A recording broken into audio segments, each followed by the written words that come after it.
Olá, divas! Estamos de volta para mais uma semana de mais uma entrevista interessante e onde nós vamos aprender muito sobre esse mundo de diversidade e inclusão. Hoje é um prazer que a gente recebe aqui a Dani Botaro.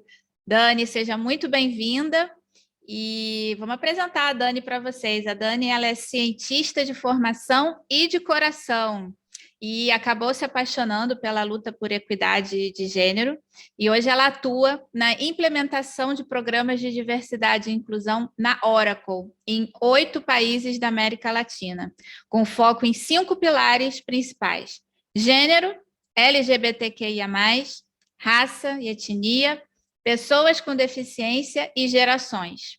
Ela é uma das mães da Rafaela, que tem 8 anos, e sonha em construir um mundo melhor e mais igual para ela e para todas as outras crianças. Dani, super prazer te receber aqui para nosso papo. E eu queria pedir para você começar falando um pouquinho para a gente sobre a sua jornada e como que foi que você entrou nesse mundo da diversidade e inclusão. Obrigada, Rê. Bem-vinda, Dani. Obrigada, Cacá. Obrigada pelo convite. É um prazerzaço estar aqui com vocês. Sou uma mulher branca, tenho cabelo longos, lisos, um pouco abaixo dos ombros. Estou usando uma blusa vermelha, um casaquinho vermelho em cima de uma camiseta preta e usando um óculos de grau, que já passei dos 40, né? E bateu o óculos de grau com uma armação preta e atrás de mim um fundo falso com a logomarca da Oracle de diversidade e inclusão ali. Os pronomes que eu gosto de ser chamada, que eu prefiro, são ela e dela. E aí, vamos falar de diversidade e inclusão, né? Como não falar de... É engraçado, né? Quando é que você começou no mundo da diversidade e inclusão? Nós nascemos num país super diverso, mulheres, né? No meu caso, uma mulher lésbica. A diversidade foi uma constante na minha vida, mas realmente o despertar para a diversidade ele é muito recente. Acho que para muitas pessoas, né? Eu nunca fui engajada em movimentos, tinha amigas feministas, mas isso era uma coisa muito tímida na faculdade e tal. Eu me lembro até hoje de uma amiga que leu um livro, Meninas Boazinhas Vão para o Céu, as Más Vão à Luta.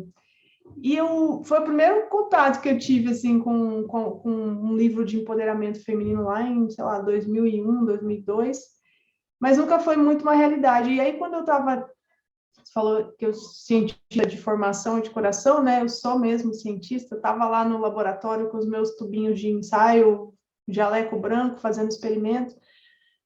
E aí eu queria levar um pouco daquela informação da universidade para fora da universidade e comecei a trabalhar com divulgação de ciência. E eu tinha alguns orientados que faziam outros tipos de cursos, né? Não só em biofísica, que era o que eu tinha feito doutorado, mas tinha ciências humanas, tinha pessoas de história, então eles vinham com provocações muito mais profundas e não tão biológicas. E aí uma das minhas alunas queria olhar, lá do museu que eu coordenava, queria olhar onde é que estavam as mulheres na ciência.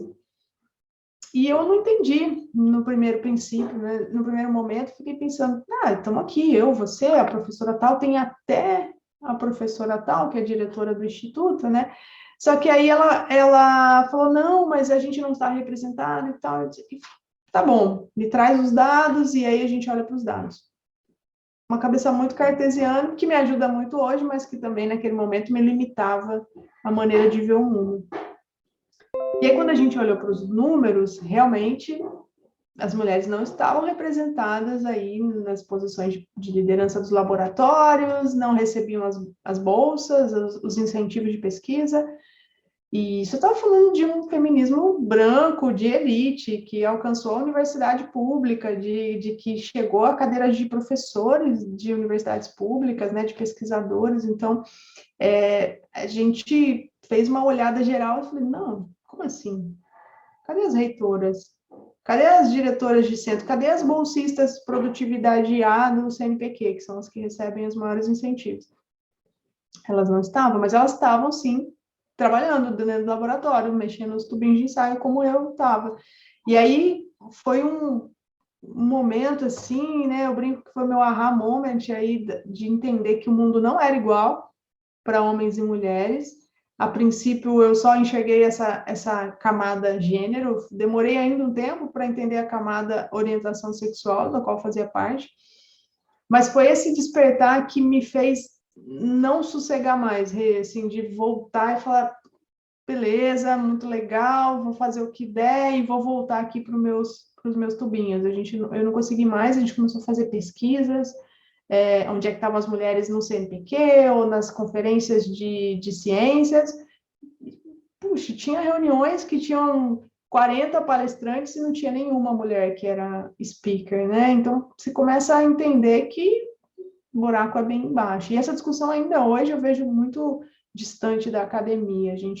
Por isso que mudar para a iniciativa privada foi uma das coisas mais importantes que aconteceram para mim, porque abriu várias possibilidades. Não foi fácil, mas foi uma transição que me fez andar mais rápido nesse movimento. Acredito que se eu tivesse ficado, mesmo trabalhando nesse tema dentro da universidade, eu ainda estaria engatinhando em muitas coisas de diversidade e inclusão, e talvez nem tivesse aberto tanto leque quanto é hoje, né? E é engraçado que essa... Desculpa, Cacá, só um comentário, porque eu me conecto muito com essa fala da Dani, né? De ter tido um aha moment e despertar para esse tema da diversidade e inclusão, que também foi com mais foco em gênero, e sempre inserida no mercado corporativo, mas também nunca tinha até então, até ser, né, promovida a diretora e me encontrar ali num momento muito solitário, ter essa descoberta. E uma vez que a gente tem essa clareza, é muito desafiador você desver isso, né? E não se envolver e não querer fazer alguma coisa para ajudar a mudar essa realidade. É muito forte isso mesmo, né? É engraçado, né? Eu me lembro que eu acho que o meu despertar para essa questão de gênero foi numa situação bem diferente, assim, que não era profissional, né? Eu, muito nova ainda, passei por algumas situações de violência, né, contra a mulher, né? Tanto de outras mulheres da minha família, quanto comigo mesmo, né? De estar numa delegacia da mulher, fazendo um boletim de ocorrência por conta de violência contra a mulher. E eu já tinha muito forte em mim essa questão de olhar para as desigualdades, né, de buscar esse tratamento equitário para todo mundo, mas não tinha essa consciência das questões de gênero até passar por essas situações de violência. E o meu aha moment no ambiente corporativo já veio com a questão de raça, né, que aí já foi muito mais lá na frente, quando eu iniciei os trabalhos no Grupo Mulheres do Brasil e comecei a me aprofundar ali no Comitê Igualdade Racial. E a gente sabe, Dani, o desafio que é esse tema ainda dentro do ambiente corporativo, né? Nós que estamos todos os dias em empresas, a gente ainda se espanta com o nível de consciência, né, da liderança em relação aos temas de diversidade, equidade e inclusão, né? O quanto que ainda temos muito para caminhar.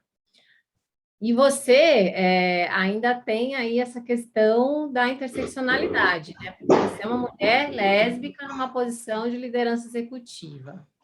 Como que é estar neste papel dentro do mundo corporativo, que a gente sabe que é tão desafiador para falar dos temas de diversidade? Bom, Cacá, primeiro sinto muito que você tenha passado por situações assim.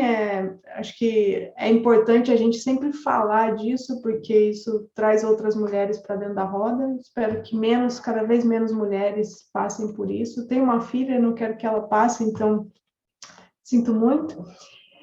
O que acontece no mundo corporativo é que eu vejo hoje várias empresas que, dentro da minha empresa, eu vejo equipes que já gabaritaram o tema de diversidade e inclusão e estão rodando super bem. O grande desafio hoje é levar isso para todas as equipes. E a gente vai muito apoiado numa questão de compliance, de regras, de não, porque diversidade faz bem e tal.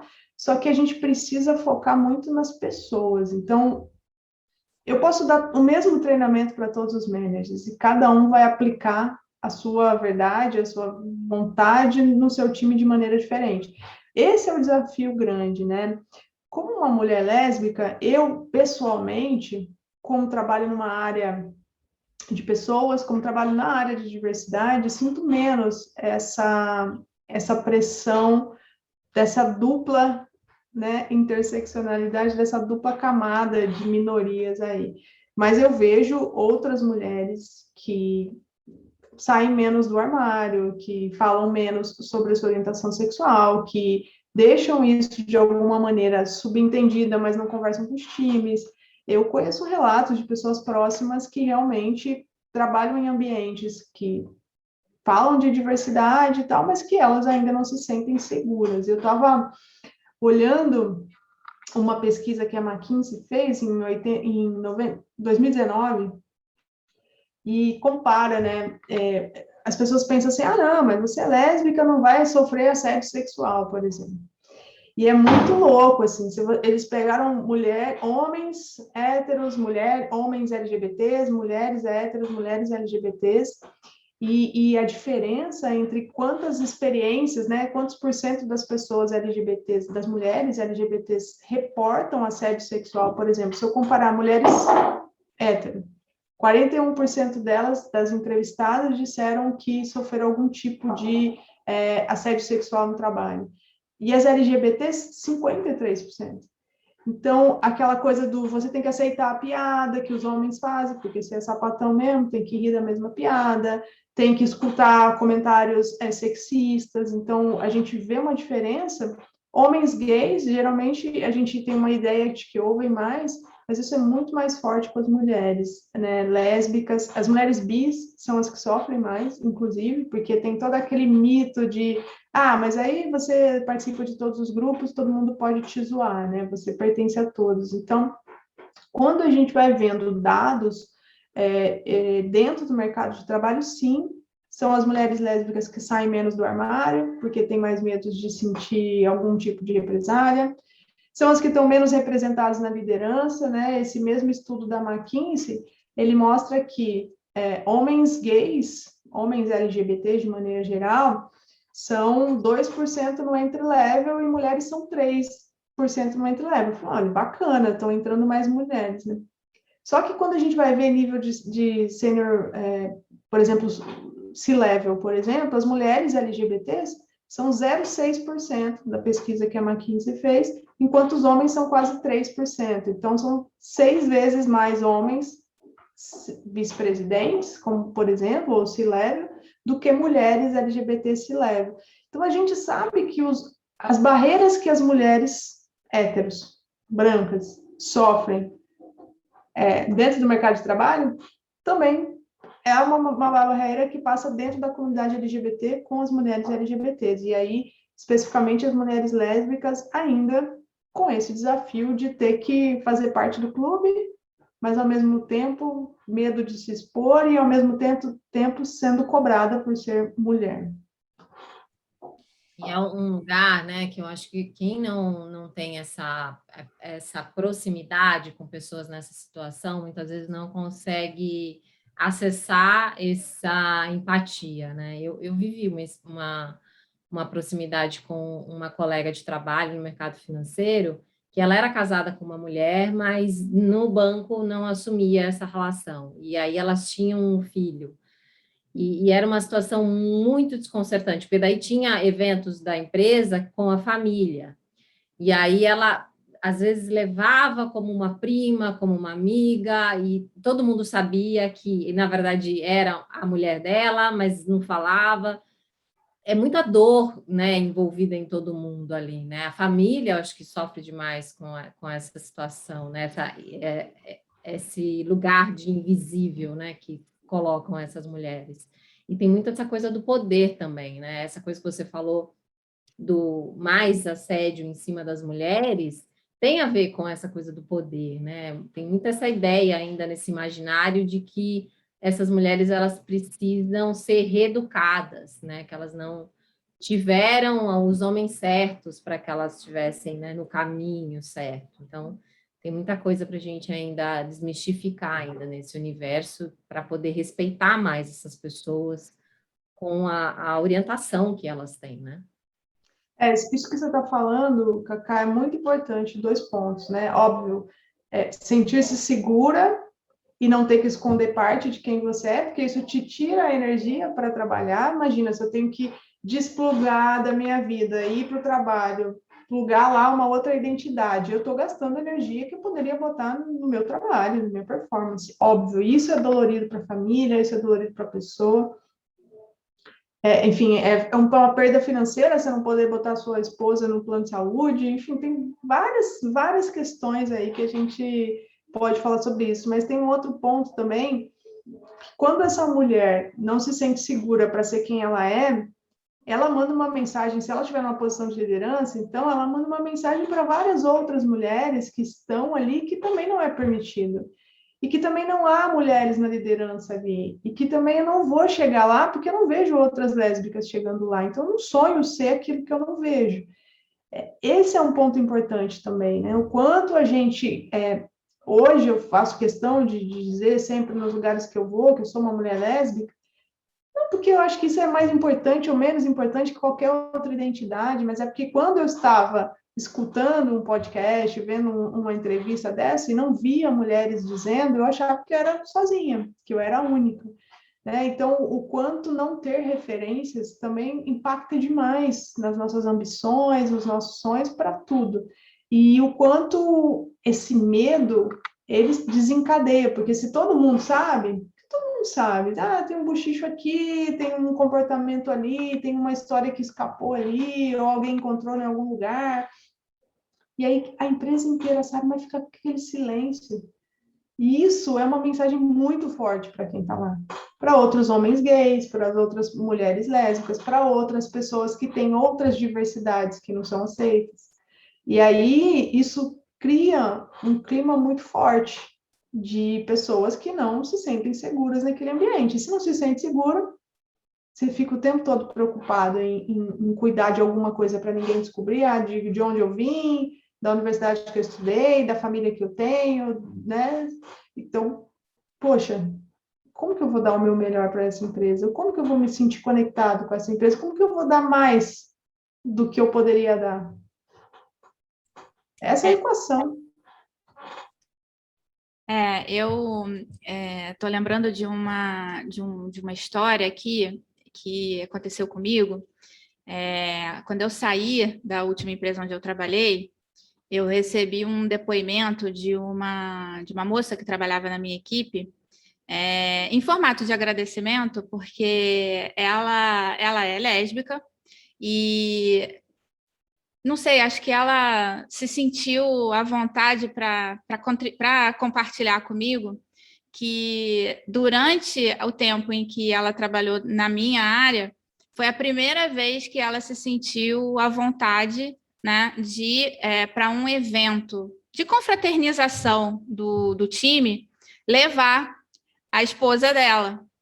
E ela só fez isso justamente porque ela se sentiu segura, né? Então, isso tudo que você está falando, Dani, é muito importante para as lideranças que estão vendo a gente e que estão ouvindo tudo isso, prestarem mais atenção, né, em como se colocam, em como estabelecem suas relações com seus liderados. Porque uma vez que essa segurança acontece, é muito, né, direta, que essa pessoa vai sim trabalhar mais feliz, vai trabalhar com muito mais engajamento, né, e produtividade. Mas isso é só uma história que eu lembrei aqui, que me fez muito feliz, né, de saber que eu pude trazer um impacto grande para essa pessoa. E aí, Dani, fazendo um gancho com todos esses desafios que você comentou aqui, né, que as mulheres lésbicas enfrentam ainda dentro do mercado corporativo, a gente está em agosto, né, e agosto é o mês da visibilidade lésbica. Queria pedir para você compartilhar aqui com as pessoas que estão ouvindo algumas dicas, né? Se existem tantos desafios, quais são algumas sugestões ou algumas dicas que você poderia dar para algumas mulheres que, de repente, estão nos vendo e passando por algumas dessas situações? É engraçado isso, né? A gente pode pegar as dicas que a gente fala para todas as outras mulheres. Então, Cacá comentou do Grupo Mulheres do Brasil. Se cerque de mulheres, né? Se cerque de outras mulheres que vão segurar na sua mão, te empoderar e levar isso adiante. Faça um networking, provoque esse networking. Então, tenha mais referências próximas de você, né? E hoje, poxa, adiciona no LinkedIn, busca uma pessoa, participa de um grupo, existem vários grupos direcionados a isso. Lá no Mulheres do Brasil, a gente tem um comitê de mulheres LGBTQI a mais, então são todas bem-vindas, né? Então, isso é uma coisa que me fortaleceu muito no meu processo de não era de autoaceitação, mas era de autodeclaração de quem eu sou. Antes de eu passar por todo esse processo de trabalhar a diversidade, de fazer parte desses grupos, não me sentia tão segura em sair do armário a todo momento, porque as pessoas sempre falam, quando é que você saiu do armário, né? Todo dia, acabei de sair aqui nesse vídeo, entendeu? Então, assim, esse processo é um processo que dá um friozinho na barriga, te deixa nervosa em algumas situações, mas que quanto mais, é igual academia, quanto mais você fizer esse exercício, mais musculosa vai ficar, mais forte e menos insegura de fazer coisas assim. Outro ponto importante, Rê, é que hoje a gente tem tantas empresas que, óbvio, estão longe do mundo ideal, mas que têm abertura para profissionais que querem agregar e que podem ser quem são. Então, pelo menos em parte, né? Então, você está procurando uma vaga de emprego, procure empresas. Na entrevista, faça perguntas sobre isso. Até tem um artigo que eu escrevi sobre isso. Como é que você entrevista um entrevistador, a pessoa que está te entrevistando, sobre aquilo que é importante para você? Porque aí você entra numa empresa, daqui 6 meses você entende que culturalmente aquilo não fez sentido, que você sofre discriminação, piadinhas, tem que aguentar alguns comportamentos, você não vai aguentar. Por melhor que seja o salário, por melhor que seja os benefícios, você não pode falar da sua esposa, que adianta ter um plano de saúde topíssimo e você não vai usar. Então, vai atrás disso, né? Se fortalece como pessoa, mas provoque situações em que você esteja em ambientes que são mais de boas-vindas, né? E isso que você falou, puxa, nem sempre é fácil sair do armário no trabalho. Às vezes você está numa situação que é muito complexa, às vezes você está lá há 20 anos naquela empresa e já passou o tempo que você, puxa, eu já passei da fase de falar disso e está tudo bem e tal. Só que essa pesquisa da McKinsey, ela mostra muito diferente mulheres que saíram do armário e as que não saíram, sobre felicidade na carreira, felicidade no relacionamento com o manager, por exemplo, que é isso que você acabou de falar, o quanto você vê comportamentos mais respeitosos. Então, se você está no armário e ninguém sabe da sua vida, é como se aquele ambiente fosse mais permitido fazer piada. Agora, se tem uma pessoa, por exemplo, tem uma mulher lésbica no nosso time, com certeza as pessoas vão segurar mais o que elas vão falar. Então, o ambiente vai ser mais respeitoso. O que a gente vê nessa pesquisa é que as que não saíram do armário são as que mais sofrem microagressões, porque o ambiente é mais permissivo. Então, é uma jornada muito individual e essa escolha ela depende de muitos outros fatores, mas quanto mais você puder ser aberto sobre quem você vai ter muito mais benefícios. Óbvio, você vai tomar pedrada, vão fazer comentários, são sempre escolhas, né? Mas estatisticamente, os benefícios são muito maiores para o seu crescimento, para a sua autoconfiança, para o seu senso de realização.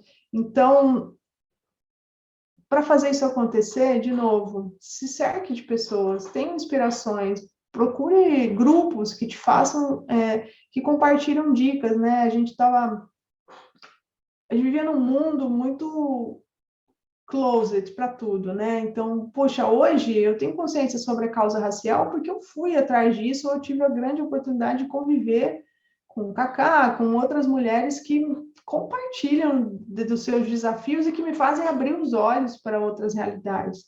Mas se eu não provoco isso, né? De outro lado, quem são essas pessoas nas posições de liderança? Falar, como eu posso ser uma melhor aliada? Meu, primeira coisa, vai estudar, vai se conectar com o diferente, vai entender o que é ser diferente. Segunda coisa, olha para você mesmo.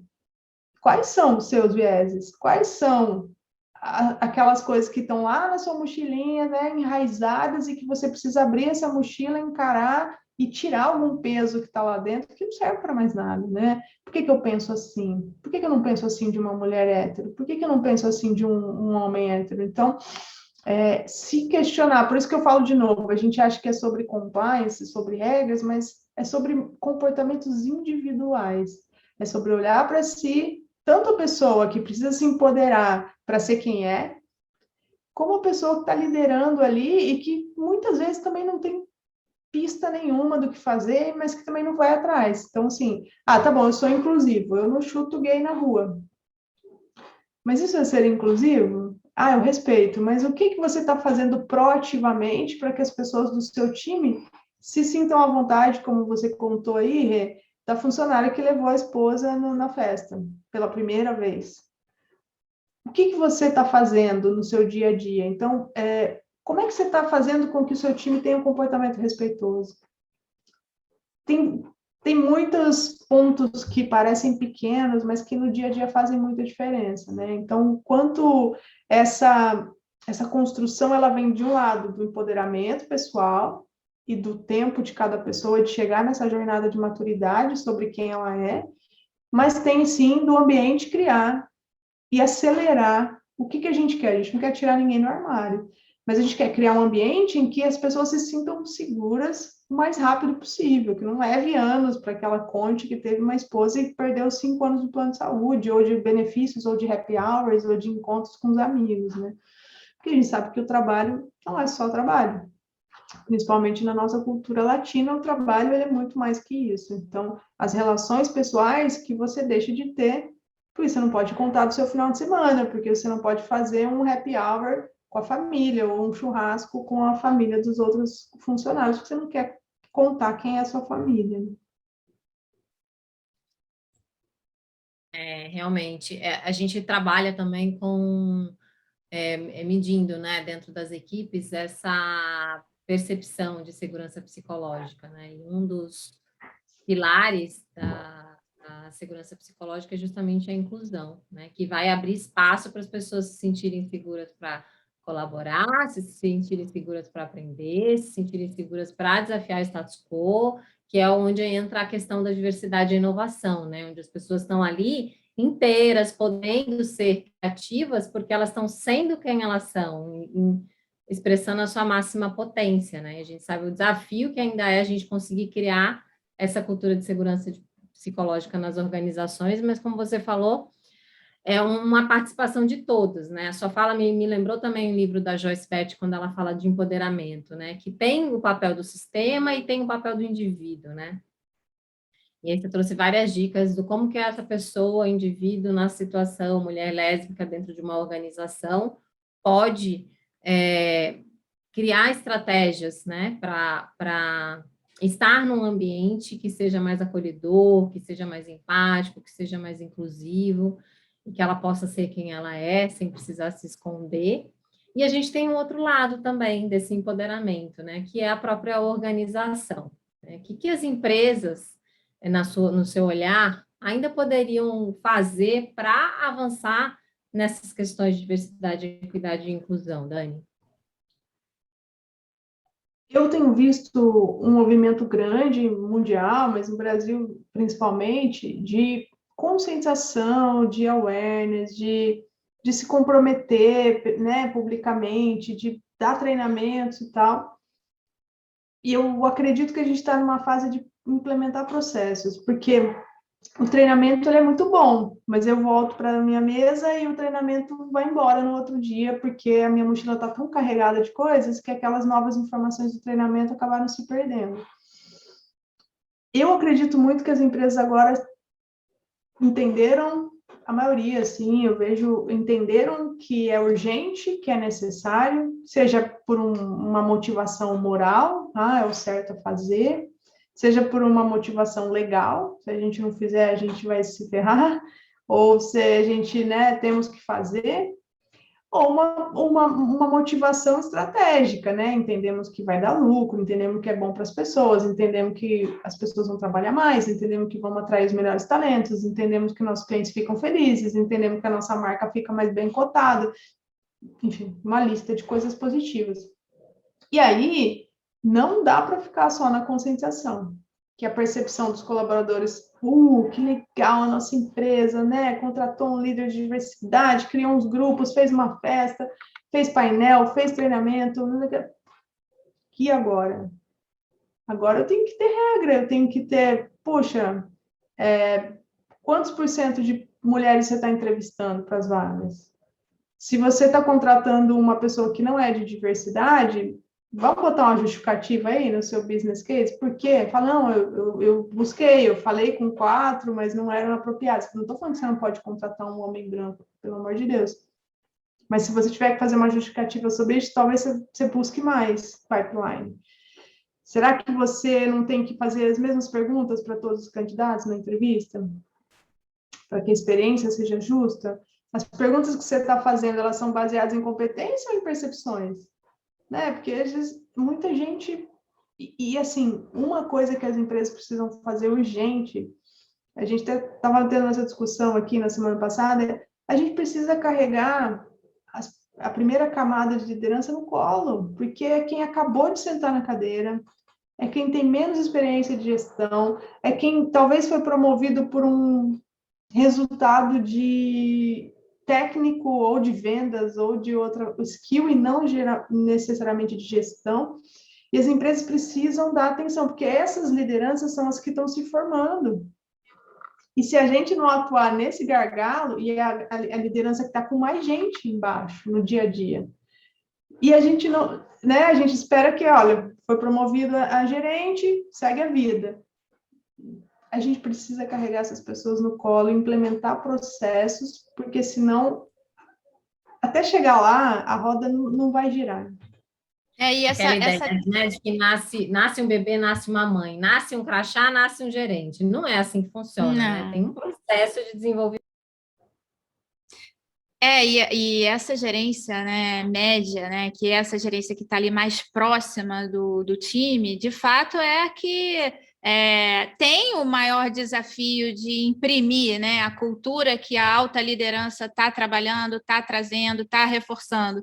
Mas a gente percebe que também é nessa média gerência onde esse desafio acontece de uma maneira maior. Quer dizer, a gente percebe isso nos nossos, né, projetos de consultoria aqui de diversidade, que existe ali um momento em que essa conversa ela fica atravancada. Então, essa sugestão aí, Dani, ela faz todo sentido. Tem que colocar foco em passar essa mensagem e fazer com que essa gerência, ela de fato seja levada, né, por esse caminho aí da gestão e de valores de diversidade e inclusão, de fato, né, que sejam implementados. Uma vez eu ouvi um termo chamado de frozen middle, né? Essa média gerência, ela está tão achatada pelo que vem, e exatamente, tão achatada pelo que vem de baixo, e tão sem experiência na cadeira de gestão para todos os temas, não só para a diversidade, por isso eles precisam de mais atenção, por isso exatamente, essa camada precisa de mais cartilha, lista de... Assim, tem que dar um guia mesmo de como sentar nessa cadeira, porque... Primeiro, a chance que você tem dessa primeira gestão sair fazendo coisas ao invés de gerir é muito grande. Segundo, é a que está sofrendo a pressão de baixo. Então, as pessoas estão querendo e não sabem como lidar. E segundo, que ela vai aprender da segunda camada de gerência, que aprendeu no modelo que talvez não era o modelo que você está querendo hoje implementar de gestão de pessoas. Então, ela ainda vai aprender errado e não vai saber como fazer, e a referência dela talvez não seja aquilo que você quer que seja o futuro da sua organização hoje, mas isso precisa começar urgente, assim, urgente. Eu vejo esses processos são realmente o que vai virar a chave nas empresas sobre diversidade e inclusão.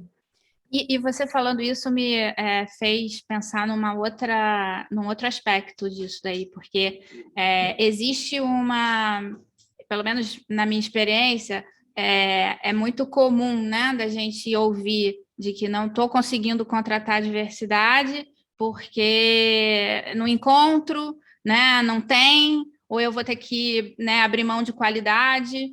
E para incluir diversidade, vai ter que ter a necessidade de treinamento, de capacitação, né, de você dedicar tempo àquelas pessoas que muito provavelmente vão vir com menos experiência, sejam mulheres, por exemplo, no mercado de tecnologia, né? Vai precisar, para incluir, você tem que contratar na base, né? Porque senão você não está incluindo, você está tirando de um lugar e botando no outro nas camadas mais sêniores, isso não é inclusão. Se a gerência média que está chegando nesse lugar tiver, né, essa possibilidade de ser treinada, de ser acompanhada, de ser desenvolvida, ela vai ter esses valores para fazer a mesma coisa com as pessoas que estão chegando nas equipes dela. Então, assim, é uma roda ali que vai retroalimentando esse modelo. Por quê? Porque desenvolver dá trabalho, né, Dani? Tem que dedicar tempo, tem que se preocupar, tem que se importar com as pessoas. E isso, de fato, não é todo mundo que gosta de fazer, né? A gente precisa, sim, promover essas oportunidades de aprendizado, desenvolvimento. E eu acredito que a gente tem que trabalhar muito as mensagens também que vão para o mercado, né? Então, por exemplo, você falou mulheres em tecnologia. Aí já espanta, né? Mulheres em tecnologia, nossa, não sou programadora, eu não sei a linguagem tal, não fui... E hoje, por exemplo, o que eu quero hoje são mulheres que entendam de indústria de educação, que entendam de indústria de mercado financeiro, que entendam de indústria de logística, que entendam de indústria de saúde, porque o que eu vendo de tecnologia, eu preciso de pessoas que entendam do negócio e que aprendam. Eu tenho um grupo técnico aqui, eu preciso também de mulheres técnicas, então eu tenho uma pessoa que entende do aplicativo que a gente vende, mas eu preciso ter alguém que saiba falar de negócios. Eu preciso ter alguém que vai lá numa empresa de saúde e fala, nossa, eu entendo quais são os seus desafios e eu tenho uma solução que vão atender os seus desafios. Então, eu não preciso de programadoras, eu preciso de mulheres que entendam das indústrias e que vão ter alguém aqui com elas que entende da tecnologia e vai trabalhar junto para solucionar o problema dos nossos clientes.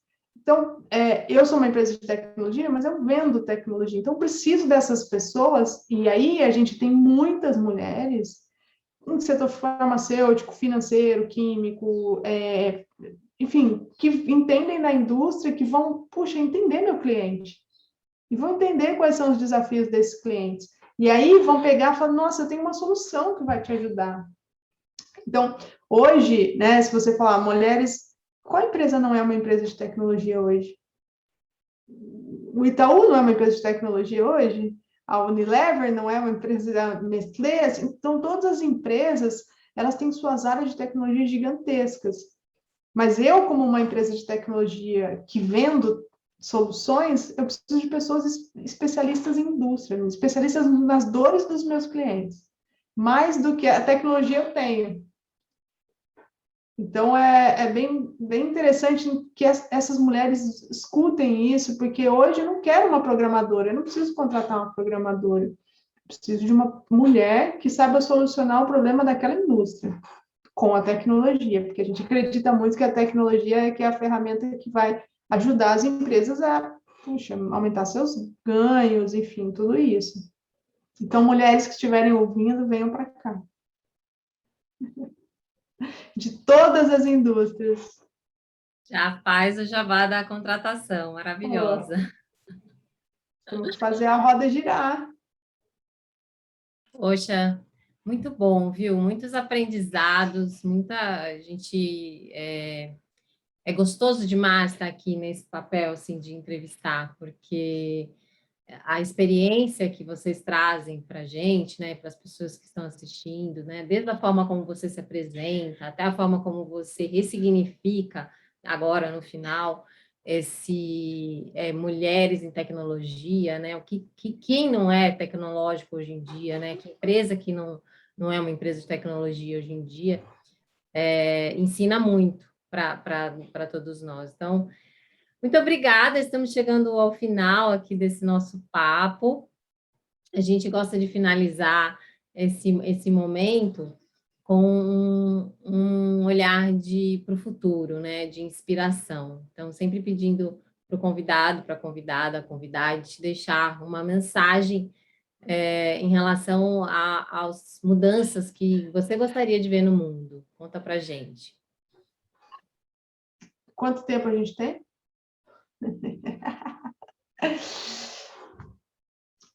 De todas as mudanças que eu gostaria que acontecesse no mundo, de novo voltando para o comportamento individual, se as pessoas, todas as pessoas, incluindo eu, é natural que a gente tenha o primeiro pensamento, sempre.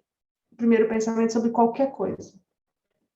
Se as pessoas se desafiassem a passar o primeiro pensamento, ir para o segundo pensamento, para a primeira atitude, a gente teria uma transformação gigante em política, em saúde, em inclusão, em colaboração, em criatividade. Então, assim, não, mas essa ideia aí, já vi e não deu certo. Vamos passar para o segundo pensamento? Vamos entender se talvez nesse momento essa ideia não faria sentido? Puxa, nunca vi uma mulher nessa posição, não vai ser boa. Puxa, mas vamos entender? Vamos para o segundo pensamento, para a primeira atitude? Então, eu acredito que para tudo, para as relações humanas, para a transformação política que a gente precisa, econômica, social, todas as transformações de inclusão, eu gostaria que as pessoas fossem para o segundo pensamento e para a primeira atitude. Excelente. Super obrigada, Dani. Foi um prazer aprender com você e me inspirar, né? Tenho certeza que muitas pessoas que estão nos assistindo aqui também se inspirarão aí nas suas experiências, nas suas dicas. E é isso. Obrigada. E a gente volta na semana que vem. Obrigada, Dani. Foi um prazerzaço. Beijo. Eu que agradeço. Um beijo. Muito sucesso para vocês.